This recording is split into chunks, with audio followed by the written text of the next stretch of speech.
And the same company that donated tens of thousands of pounds of apples to Pleasants County will be back again, but this time with grapes.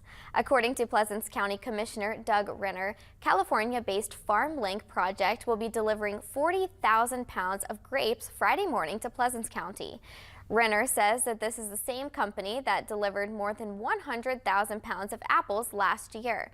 People from the community can come and pick up grapes starting at 10 a.m. at the Church of Christ on Dewey Avenue in St. Mary's. He added that the grapes will also be sent to several locations across Pleasants County. One of the spots will be at the parking lot there at the church. Another spot will be at the nutritional center, the senior citizen center, the city of Belmont, also right behind us here at the neighborhood network.